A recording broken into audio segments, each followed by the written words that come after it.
আজ তোমাদের সন্ধান দেব এমন এক জায়গা যেখানে তোমরা থাকতে পারবে পাহাড়ের কোলে এক জঙ্গলের মাঝে, যেখানে তোমরা প্রকৃতিকে উপভোগ করতে পারবে নিজের মতো করে। রিসর্টের মধ্যেই দেখা মিলতে পারে বিভিন্ন ধরনের জীবজন্তু। এছাড়াও ঘুরে দেখে নিতে পারবে পাহাড়, ড্যাম, ঝর্ণা, গভীর জঙ্গল, আর সঙ্গে থাকছে সাতকোশিয়া মহানদীতে একটা সুন্দর বোট রাইড। কি দারুণ না ব্যাপারটা? তাহলে চলো এগিয়ে যাওয়া যাক গন্তব্যের দিকে। হাই ফ্রেন্ড, আমি রাজা। আমি প্রিয়াঙ্কা।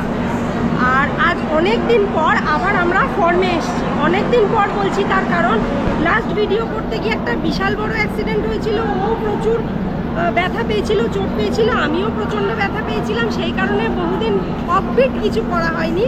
তো আজকে আমরা আবার বেরিয়ে পড়েছি একেবারে অফবিটের উদ্দেশ্যে। ট্রেন দিয়ে দিয়েছে শালিমার সম্বলপুর এক্সপ্রেস 20831 আমাদের ট্রেন নাম্বার। আর এত গরমে রাজাকে রিকোয়েস্ট করলাম নর্মালে টিকিট কেটো না বস, এসিতে টিকিটটা কাটো যাতে রিল্যাক্সে গিয়ে সুন্দরভাবে ভিডিওটা করতে পারি। আমার ফেটে যাক তাতে অসুবিধা নেই ভাই, রিল্যাক্সে যেতে হবে। কি দেখো, যদি মানে সুন্দরভাবে যেতে না পারলাম তাহলে তোমাদেরকে সেই সুন্দর ভিডিওটা দিতে পারবো না। সারাদিনের ক্লান্তির পর ওই আমেজটা আসে না। ঠান্ডায় একটু আরামে শুতে শুতে যাব। কালকে সকাল থেকে শুরু হবে নতুন কিছু তোমাদের। ট্রেনে উঠে তো পড়েছি, সাংঘাতিক গরম, এসি চলছে কিন্তু মালুম পাওয়া যাচ্ছে না। আর বেডিং দেখো, খুব সুন্দর বেডিংও দিয়ে দিয়েছে। তবে এক্ষুনি তো আর ঘুমাবো না, তাই এগুলো খুলে নেবো, নিয়ে একটু বসবো। যখন ঘুমাবো তখন আমি দেখে নেবো। আমার প্রচন্ড গরম হচ্ছে, মানে আমি সহ্য করতে পারছি না। পুরো বন্ধ তো, সব ফাটিয়ে গরম পড়ছে একেবারে।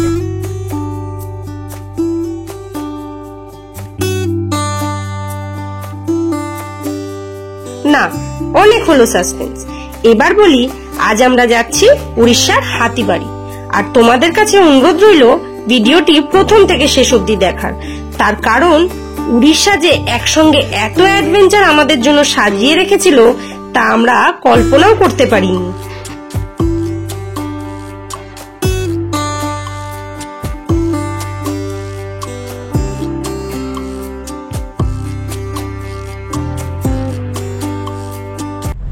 অঙ্গুল স্টেশনে নামলাম। আজকে ট্রেনটা একটু লেট ছিল। অঙ্গুল স্টেশনে নেমে সেখান থেকে অটো নিয়ে আমরা চলে এসেছিলাম নিউ বাস স্ট্যান্ড। অটোর ভাড়া পড়লো 30 টাকা করে পার হেড। আর এই মুহূর্তে বাসে আছি। এই বাসে করেই আমরা যাবো নরসিংহপুর। আর সেখানে গিয়ে আমাদের জন্য কটেজের অটো দাঁড়িয়ে থাকবে, সেখান থেকে কটেজ যাব। আর তোমরা চাইলে কিন্তু ডাইরেক্ট অটো স্ট্যান্ড থেকে পুরোটা রিজার্ভ করেও যেতে পারো, সেখানে ভাড়া পড়বে 1500 টাকা। আর এই মুহূর্তে বাসে আছি, বাসের ভাড়া পার হেড 80 টাকা করে। উঠে তো পড়েছি, কতক্ষণে পৌঁছবো বুঝতে পারছি। যাচ্ছে, চলছে, আমরাও চলছি, ধিক ধিক করে যাচ্ছি। মানে এটা চালানোর ইচ্ছা নেই। এটা ঘোরার সঙ্গে সঙ্গে সাশ্রয় যেটাকে বলে সেটা, যদি সাশ্রয় করতে হয় তাহলে অবশ্যই বাসে যেতে হবে। আর যদি মনে করছো ফাস্ট পৌঁছাবে, রিল্যাক্স ভাবে পৌঁছাবে, তাহলে অটোটা তোমাদের রিজার্ভ করে নিতে হবে। বাসে করে যেতেও কিন্তু মন্দ লাগছিল না। বাইরের প্রকৃতি উপভোগ করতে করতে ভিন্ন ভাষার মানুষদের সঙ্গে এই ভ্রমণ যাত্রাটা আমার কাছে চিরস্মরণীয় হয়ে থাকলো। উড়িষ্যার একটা লোকাল দোকানে দাঁড়িয়েছি। এখানে দাঁড়িয়ে আমরা যেটা পাচ্ছি, এখানে কি বলছে, বড়া, বড়া, আলুর চপ, বোল্ডার, কাঁকড়া, এই ধরনের কিছু চপ আইটেম আছে। তো এখান থেকে নিয়ে নেবো, কারণ সকাল থেকে ভুকা, কাল রাত থেকে ভুকা আছি। নিয়েছি, বড়া দিয়েছে, 4টে বড়া আছে, ওপরে ঘুগনি আছে, ঠিক আছে, সবজি বলছে। প্রিয়াঙ্কার জন্য এটা নেবো না, প্রিয়াঙ্কার জন্য নেবো দই বড়া। প্রচণ্ড গরম, ও বাবা, খাওয়া যাবে।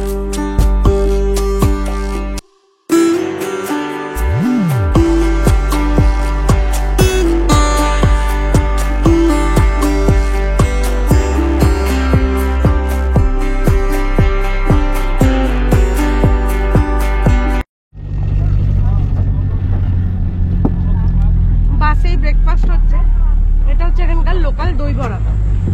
আলু মটর ফটর দিয়ে একটা তরকারি বানিয়েছে, তার মধ্যে দই বড়া, মানে বিউলির ডালের বড়াটাকে চুবিয়ে দিয়েছে, ওপর দিয়ে একটুখানি দই দিয়ে দিয়েছে, একটু পেঁয়াজ ঝুরি ভাজা দিয়েছে। ভালো খেতে, তবে এরকম দই বড়া এর আগে খাইনি। যেটা যেখানকার লোকাল বলে সেরকম আর কি, মানে দইয়ের পরিমাণটা একটু কম আছে, দইটা আরেকটু হলে হয়তো ভালো লাগতো। আমার এখানে 4খানা জিনিস ছিল, একটা 2টো ডালের বড়া ছিল, একটা মালপুয়া টাইপের কিছু ছিল যেটা আমি খাইনি, মিষ্টি বলে প্রিয়াঙ্কাকে দিয়ে দিয়েছি, আর একটা আলুর চপ মতো ছিল, এর সাথে সবজি দিয়েছে, খেতে কিন্তু বেশ ভালো, আমার তো দারুণ লেগেছে। এই জায়গাটার নাম কি? এই জায়গাটার নাম হচ্ছে হিন্দোল। হিন্দোলে এসে একটা অদ্ভুত অভিজ্ঞতা, বাসটা যাচ্ছিল একদিকে, হঠাৎ করে আমাকে নামিয়ে দিল, দিয়ে ওইদিকে চলে গেল। কিছুক্ষণ পরে আমি তো প্রিয়াঙ্কার কাছে ফোন নেই, কিছুক্ষণ পরে আমার দিকে ফিরে এসেছে, ঘুরিয়ে আনলো, মানে আগে থেকে ঘুরিয়ে আনলো, এনে আবার উল্টো দিকের রাস্তায় গেল। নরসিংহপুর থেকে বাসটি রওনা দিয়ে প্রথম ব্রেক নিল হিন্দোল স্টপেজে। হিন্দোল বাস স্টপেজ থেকে গাড়ি বেশ কিছুটা পথ অতিক্রম করার পর দ্বিতীয়বার ব্রেক নিল ঘাটিতে ওঠার ঠিক আগে। গাড়ি থেকে ড্রাইভার সহ সকল যাত্রীরাই নেমে প্রণাম করে নিল এই মন্দিরটিতে। মন্দিরটির নাম বুড়াবুড়ি টেম্পল, আনুমানিক বয়স প্রায় 1000 বছর। এই মন্দিরের আরাধ্য দেবী হলেন মা তারানী। সকলের মতন আমরাও নেমে প্রণামটা সেরে নিলাম। স্থানীয় লোকেদের সঙ্গে কথা বলে জানতে পারলাম এখানে আগে আমের বাগান ছিল এবং এই বাগানের যিনি মালি ছিলেন তিনি স্বপ্নাদেশ পেয়েছিলেন মায়ের, আর তারপরেই কিন্তু নির্মিত হয় এই মন্দির। জাগ্রত এই মাতারানীর মন্দিরে প্রণাম করেই কিন্তু ঘাটির পথে রওনা দেয় সকল বাস, গাড়ি এবং মানুষগণ।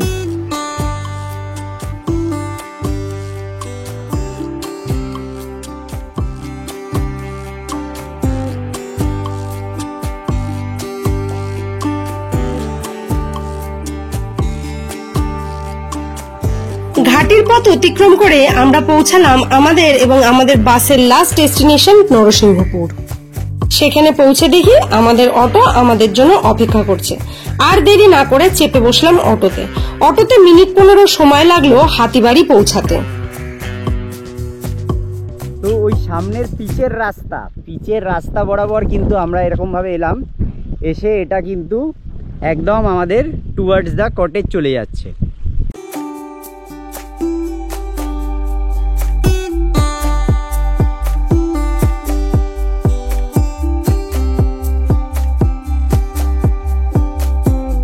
বড় ভ্যালি, তার মাঝখানে এরকম একটা কটেজ। তো এখানে আর একটা দেখবার জিনিস হচ্ছে, ঢুকতে গিয়ে দেখি এরকম কাঁঠালের দানা শোকানো হচ্ছে। এটা কাজু বাদাম? ও হো হ্যাঁ, এটাকে আমি কাঁঠালের দানা হয়েছি, কিন্তু প্রিয়াঙ্কা বলছে এগুলো কাজু বাদাম। ঠিকই তো তাই, হ্যাঁ এটা কাজু বাদাম। চলো এবার প্রিয়াঙ্কা বলবে। এই মুহূর্তে আমরা আছি Satkosia nature stay Hatibari forest ফার্মের মাঝখানে। ফরেস্ট ফার্ম বলার কারণ হচ্ছে পুরো জায়গাটা জঙ্গল, পাহাড়, আর তার মাঝখানে এই ফার্ম স্টেটা। এবার যেটা বলার, 23 একর জমির ওপর অবস্থিত কিন্তু এই ফার্ম স্টেটা। এখানে শুধু এটাই আছে, আর কিছু নেই। ভেতরে রয়েছে 1000-এরও বেশি আম গাছ, এরকম কাজু বাদামের প্রচুর গাছ, শাল গাছ, বিভিন্ন রকমের গাছ। ফার্ম স্টেটা অবশ্যই তোমাদের ঘুরিয়ে দেখাবো। 40টা ভেড়া রয়েছে যেগুলো এখানে পালিত হয়, আর তাছাড়া এখানে ফার্মিং হয় সবজি, সেই সবজিগুলোই কিন্তু রান্না করা হয়। আর এই মুহূর্তে প্রচন্ড সূর্যের দাবদাহ, সেই কারণে আমি তোমাদেরকে এই মুহূর্তে ফার্ম স্টেটা ঘুরিয়ে পুরোটা দেখাচ্ছি না। কালকে ভোর থাকতে আমরা দেখবো যে এটা হচ্ছে পুরো ফার্ম স্টেটা। অসাধারণ লাগবে, সূর্যটা সবে সবে উঠবে আর একটু রোদের তাপটাও কম থাকবে। আর এখানে যেগুলো দেখতে পেলে এগুলো হচ্ছে কাজু বাদাম, এখনো ছাড়ানো হয়নি। ফার্ম স্টে থেকে কাজু বাদাম তুলে এরকম শুকিয়ে ছাড়ানো হবে। আর এখন আমরা যেটা করব, খুব তাড়াতাড়ি খাবারটা খেয়ে নেবো, দুপুরবেলার খাবারটা খেয়ে নিয়ে বেরিয়ে পড়বো। তার কারণ সাতকোশিয়ায় ঘোরার সাবজেক্ট প্রচুর, কিন্তু আমাদের হাতে থাকার সময়টা খুব কম, মাত্র 2 দিন আর একটা রাতে ছুটি নিয়ে আমরা এখানে এসেছি। তো সেই কারণে আগে ঘুরে নেবো বাইরেটা। এটা তো রয়েইছে, এটা তো দেখাবো বললাম সকালবেলা। আর ওখানে আমাদের এখন লাঞ্চ রেডি হচ্ছে, আমরা এখন লাঞ্চ করব, করে কিন্তু ঝটপট বেরিয়ে পড়বো। কাছে পিঠে যেগুলো দেখার আছে সেগুলো দেখবো। আর আমি ভীষণভাবে এক্সাইটেড মহানদীতে বোটিং করার জন্য, কুমির দেখার জন্য। তাহলে তোমরাও চলো। আরও একটা বলার বিষয়, যেটা হাতিবাড়ি ফার্মস্টেতে এখন অবধি কিন্তু এসি সার্ভিসটা ওনারা চালু করতে পারেননি, মানে খুব রিসেন্ট এটা তৈরি হয়েছে, ভেরি রিসেন্ট তৈরি হয়েছে, সেই কারণে। তবে অসুবিধার কিছু নেই, আমাদেরকে দিয়েছে এরকম একটা খড়ের চালের ঘর, বাইরেটা যতটাই গরম ঘরের ভেতরটা কিন্তু ঠিক ততটাই ঠান্ডা। তার কারণ হচ্ছে তার কারণ আর কিছুই না, আমরা হচ্ছে গেস্ট। সেটা তো আছে, আর তাছাড়াও ভেতরে না ফল সিলিংও করা রয়েছে, যার জন্য বাইরের ওয়েদারের সঙ্গে ঘরের ওয়েদারের একদম ম্যাচ করতে পারবে না, ঘরটা ভীষণভাবে ঠান্ডা। আমাদের খাবার দাবার এসে গেছে, তবে একটা অদ্ভুত মজার জিনিস যেটা তোমাদের সঙ্গে শেয়ার করার না করলেই নয়, সব জায়গায় এক কথা বলতে বলতে আমিও হাঁপিয়ে গেছিলাম। আজকে বলাটা একটু অন্যরকম হবে, সেটা হচ্ছে সব জায়গায় খাবার টেবিলে বসেই বলি বেশ সরু চালের ভাত, এই তরকারি ওই তরকারি বাটিতে বাটিতে করে দেওয়া, তবে একদম সিম্পল আর খুব সাধারণভাবে সরু চালের ভাত নয়, একদম চাষের মোটা চালের ভাত, ভাঙা চাল না, একদম এক সেদ্ধ চাল বলে আমার মতে মনে হয় সেটাই। আর পটল আলুর তরকারি, উচ্ছে ভাজা, কুমড়ো ভাজা, পাঁপড়, মাছ, আর ঠিক এইভাবে এসছে খাবারটা, একদম কিন্তু অন্য রকম। ওই একেবারে সেই সাজানো গোছানো ব্যাপারটা একদমই নয়। আমার আজকের এই ব্যাপারটা খুব ভালো লেগেছে।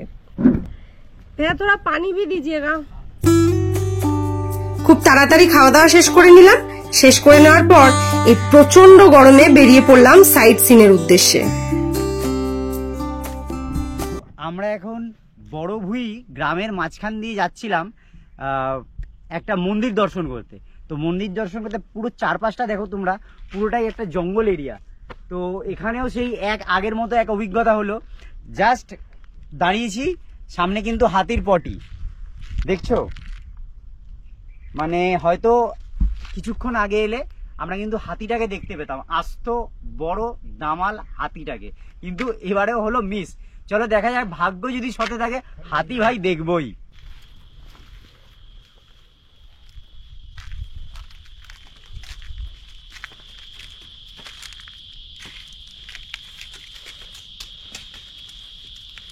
ভাবছো আমি নিশ্চয়ই পাগল হয়ে গেছি, রাস্তা দিয়ে পাথর তুললাম, মন্দিরে ছুঁড়ে মারলাম, কিন্তু নয়, এটা হচ্ছে সূর্যা মাতা মন্দির। এখানকার লোকাল লোকেদের, আমাদের সঙ্গে যে দাদা রয়েছেন উনি বলছেন এই মন্দিরে যাওয়ার পথে কিংবা মন্দির থেকে ফেরার পথে একটা পাথর তুলে মন্দিরে ছুঁড়ে মারতে হয়, তা না হলে তোমরা যদি নর্মালি কেউ যদি এমনি চলে যায় মন্দিরের এই পাথরটা না মেরে আগে গিয়ে সে পড়বেই, কোনো একটা বিপদ তার ঘটবে। এটা এভাবেই মা পুজো নিয়ে থাকেন, এভাবেই মা প্রণাম নিয়ে থাকেন, তাই ওনার কথা মতন আমিও করে নিলাম।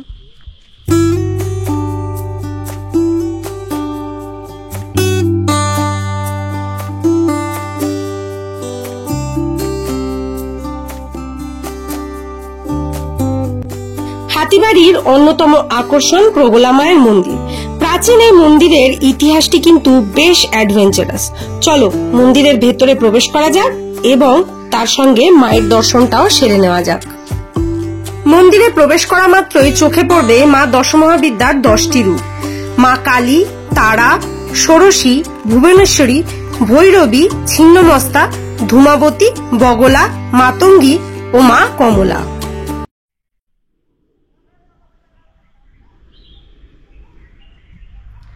এই মুহূর্তে দাঁড়িয়ে রয়েছি প্রগলা মায়ের মন্দিরে। এখানকার যিনি রাজা ছিলেন, রাজা ত্রিলোচন সিং দেও, ওনার দ্বারাই নির্মিত কিন্তু এই মন্দির। তবে এটা পুরনো মন্দির, নতুন মন্দির স্থানান্তরিত হয়েছে। এখানকার স্থানীয় বাসিন্দাদের মধ্যে একটা অদ্ভুত বিশ্বাস রয়েছে যে মা এখনো কিন্তু এই মন্দিরে বিরাজ করেন এবং মায়ের দর্শন পাওয়া যায়।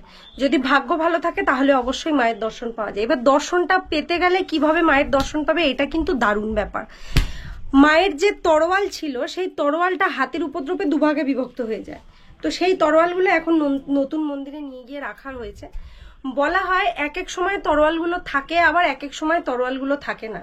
তো স্থানীয় লোকেরা এটা বিশ্বাস করেন যখন তরোয়াল থাকে মন্দিরে তখন মা মন্দিরে উপস্থিত থাকেন, আর যেই মুহূর্তে তরোয়াল মন্দিরে থাকেন না সেই মুহূর্তে কিন্তু মাও মন্দিরে থাকে না। এটা কিন্তু দারুণ একটা ব্যাপার। এবার হলো মা প্রগলার মূর্তি। মায়ের মূর্তির দুপাশে দুটি তরোয়াল রাখা আছে, দেখতে পাচ্ছ? এই তরোয়ালের কথাই কিন্তু আমি বলছিলাম। এখানে আসলে অবশ্যই তরোয়ালটি দেখতে ভুল করো না। তরোয়ালের দর্শন হলেই কিন্তু মায়ের দর্শন হলো। মন্দির দর্শনের পর বেরিয়ে পড়লাম বুড়িদেই ড্যাম দেখতে। যেতে যেতে পথে সুভাষদা মানে হাতিবাড়ির কেয়ারটেকার বললেন এই বুড়িদেই ড্যামে প্রত্যহ দুপুরবেলা হাতিরা আসে জল খেতে। শুনে বেশ মজা লাগলো, কল্পনাও করে নিলাম, কিন্তু দুর্ভাগ্য, ড্যামে এসে হাতির দেখা মিলল না। সুভাষদা বলল, যে সময় জঙ্গল সাফারিতে বেরিয়েছি কিছু না কিছু ঠিক দেখতে পাবো। জঙ্গলের মধ্যে প্রবেশ করা মাত্রই আমাদের চোখে পড়ল বেশ কিছু ছোট ছোট পাহাড়ি মন্দির এবং তার সঙ্গে জড়িয়ে থাকা স্থানীয় মানুষদের ভক্তি। যাই হোক, এখন আমরা বারসিঙ্গা জঙ্গলের মধ্যে দিয়ে অটো সাফারি করছি, আর চোখ দুটো দূরবীনের মতন আটকে রেখেছি জঙ্গলের দিকে। বেশ থ্রিলিং লাগছিল। হঠাৎ যদি হাতির খপ্পরে পড়ি তাহলেই হলো আর কি। এই সকল ভাবতে ভাবতে দেখা মিলল একটা বড় মাপের রেড স্কুইরেল। নিজের খেলায় মগ্ন ছিল, আর সেই সুবাদে আমরাও কিন্তু ওর একটা সুন্দর ফুটেজ কুড়িয়ে নিলাম। ঠিক সেই মুহূর্তে আমাদের অটো ড্রাইভার তাড়াতাড়ি চলুন বলে হাঁক দিল। কারণ কি জানো, জঙ্গলের ভেতর থেকে হাতিরা নাকি গাছ ভাঙতে ভাঙতে এগিয়ে আসছে, এই শব্দ পেয়েছেন অটো দাদা। তো আমরাও আর সাহস না দেখিয়ে উঠে পড়লাম। বেশ কিছুটা যাওয়ার পর আবার দেখি জঙ্গলের মধ্যে একটি ছোট্ট পুকুরে বেশ 6-7খানা হরিণ জল খাচ্ছিল। তার মধ্যে বাকিগুলো পালিয়ে যেতে দুজনে ফুটেজ কিন্তু নিতে পেরেছি। আরো একটা জলাশয়ের ধারে দেখা মিলল ক্রিস্টেড সার্পেন্ট ঈগল। এই প্রচন্ড গরমে জলের পিপাসাতেই মনে হয় পুকুরের মধ্যে বসে রয়েছে।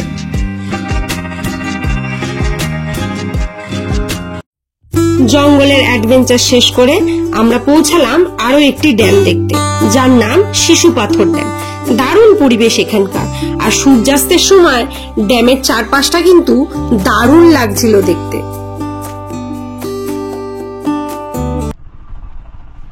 এই জায়গাটাকে বলে শিশু পাথর ড্যাম। অপূর্ব সুন্দর, নিজে চোখে না দেখলে সত্যি এই জায়গাটা মিস হয়ে যাবে। আর এখান থেকে বোটিং করা যায়, সামনে দুটো বোট লাগানো রয়েছে, কিন্তু এখন মানে বোটিং এর জন্য টাইমটা ঠিক নয়।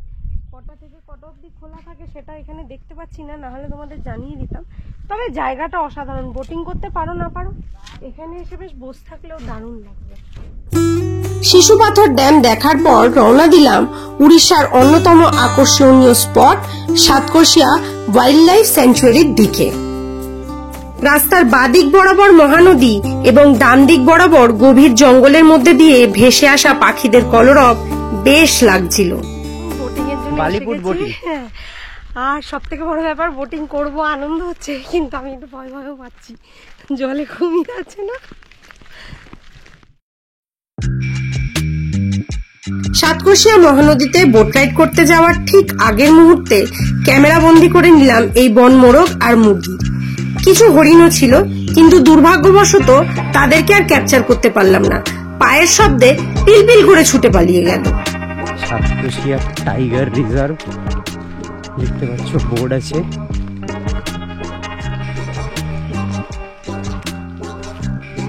ঢুকবো আমরা। এখানে এখন আমাদের লাইফ জ্যাকেট পরার কাজ চলছে।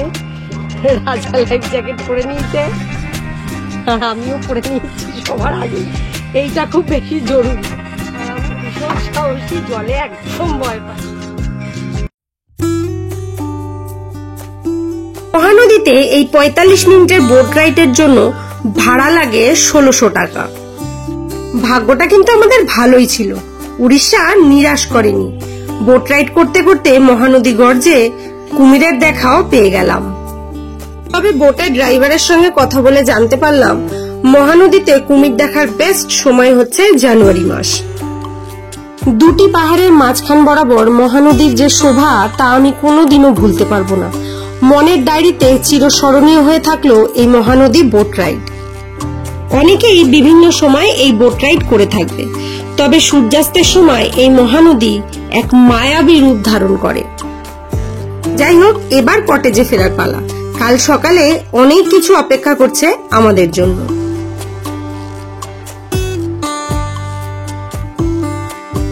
গুড মর্নিং বন্ধুরা। প্রথমেই বলেছিলাম 23 একর জমির ওপর অবস্থিত এই ফরেস্ট ফার্ম। আর কি কি আছে এই ফার্মে, চলো এবার ঘুরে দেখা যাক।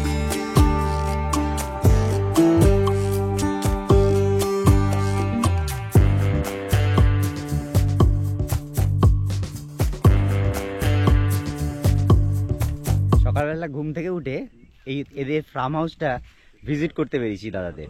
তো বেরিয়ে যেটা সবার আগে চোখে পড়লো সেটা হচ্ছে একটা বিরাট বড় আম বাগান। আপনারা দেখতে পাচ্ছেন আমার পুরো পিছনে আম বাগানটা, আর খুব পছন্দের একটা আম যেটা গাছে হয়ে আছে।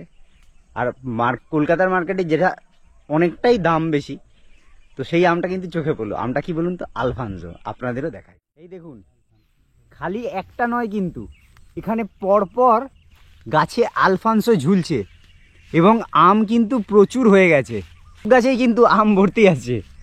তো এটা একটা বিরাট ভালো ব্যাপার। তো এখানের আমগুলো একটু হলুদ হলুদ হয়ে আছে দেখছি, জানি না খাওয়া যাবে কি না।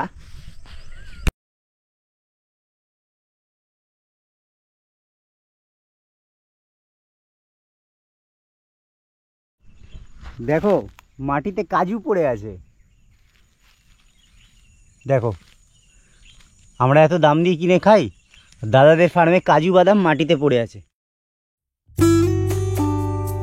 ফার্মের মধ্যে যে বটগাছটি দেখতে পাচ্ছ, এটি হলো হাতিবাড়ি নেচারস্টের আরাধ্য দেবতা। তাই সকাল বিকাল প্রত্যেক দিন এখানে একটা করে প্রণাম ঠুকে নেয় এখানকার লোকেরা। গতকাল রাত্রিবেলা এখানকার যিনি ওনার মনোরঞ্জন দার সাথে আমার অনেকক্ষণ ধরে কথা হচ্ছিল। কি ব্যাপারে? যে ফার্ম হাউসটার ব্যাপারে, কি নেচার স্টেটা কি, কেন উনি তৈরি করেছেন। তো হাতিবাড়ির নেচার স্টে মনোরঞ্জন দার তৈরি করা আর কি। তো এখানে এই এরিয়াটা কিন্তু পুরোটা যেটা দেখছো, এটা সাতকোশিয়া টাইগার রিজার্ভের অন্তর্গত। যারা জঙ্গল ভালোবাসো বা অ্যাডভেঞ্চার পছন্দ করো তাদের জন্য কিন্তু এই জায়গাটা দি বেস্ট। আর আমি এখানে কেন ভিডিওটা বানাচ্ছি বলো তো, আমার সামনে এখানে দাদা মানে এতটাই নেচার লাভার যে কিছু পুকুর বানিয়ে রেখেছেন যাতে জংলি জানোয়ার না, ওয়াইল্ড অ্যানিমেল এখানে এসে জল খেতে পারে। পুকুরের সামনে নেমে আমি দেখলাম এখানে বেশ কিছু পায়ের ছাপ, মানে গতকাল রাত্রেবেলা আমি আওয়াজ পেয়েছিলাম বার্কিং ডিয়ারের। তো বার্কিং ডিয়ারের পায়ের ছাপ আছে, ফিশিং ক্যাটের পায়ের ছাপ আছে, তোমাদের সাথে শেয়ার করি।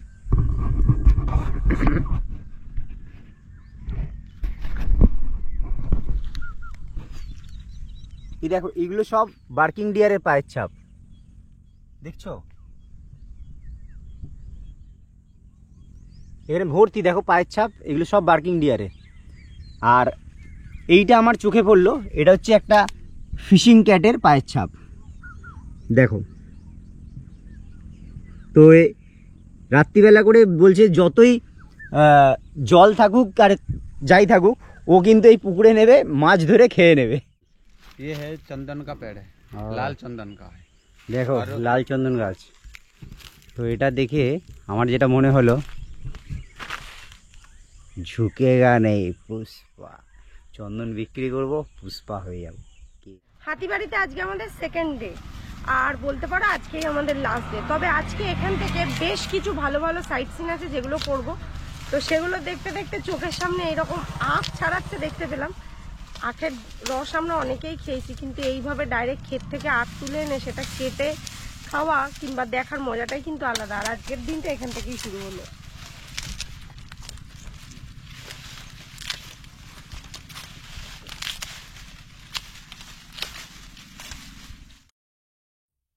ওড়িশার কটক জেলার আটগড়ের শাসাঙ্গা গ্রামে অবস্থিত আরো একটি বিখ্যাত হিন্দু তীর্থস্থান হলো মা ভট্টারিকা মন্দির।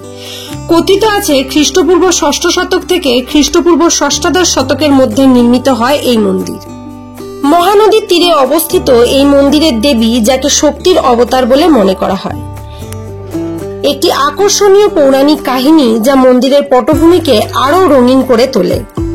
ব্রাহ্মণ পিতা যমদগ্নি এবং ক্ষত্রিয় মাতা রেণুকার চতুর্থ সন্তান ছিলেন পরশুরাম।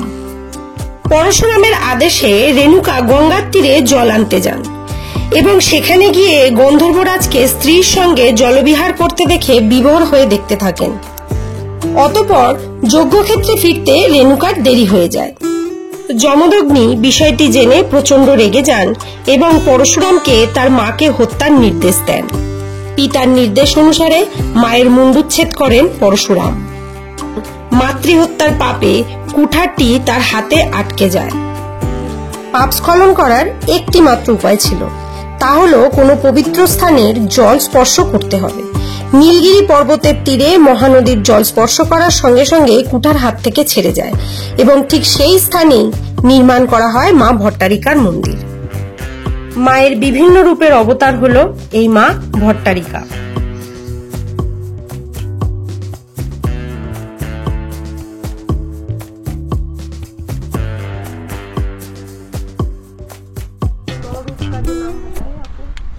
उग्राय नमः, उग्र प्रभाय नमः, चंडाय नमः, प्रचंडाय नमः, सकटाय नमः, विकटाय नमः, दुर्गाय नमः, महालक्ष्मी नमः, मध्यम त्रिपुरा सुंदरी भट्टारिकाय नमः।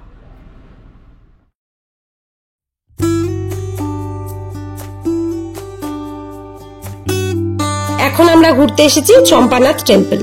দেবতার নামেই নামকরণ করা হয় এই গ্রামের। এই মন্দিরের শিবলিঙ্গটি কোনো মানুষ দ্বারা স্থাপন করা হয়নি। বলা হয় এই শিবলিঙ্গটি নিজেই আবির্ভূত হয়। এই মন্দিরে যে শিবলিঙ্গটি আছে হিন্দু ঐতিহ্যের পূর্বমুখী লিঙ্গগুলির বিপরীতে, মানে পশ্চিমমুখী। এই মন্দিরের আরো একটি বিশেষত্ব, মন্দিরের দেবতা পূজিত হন অব্রাহ্মণদের হাতে। আর সকল শিব মন্দিরের মতন এখানে একটি বড় জলাশয় আছে, যেখানে প্রচুর মাছ ও কচ্ছপ আছে। কথিত আছে মহাদেবের নামে উৎসর্গ করা পুকুরে প্রাণীদের হত্যা করলে পরিবারের বিপদ কিন্তু অনিবার্য।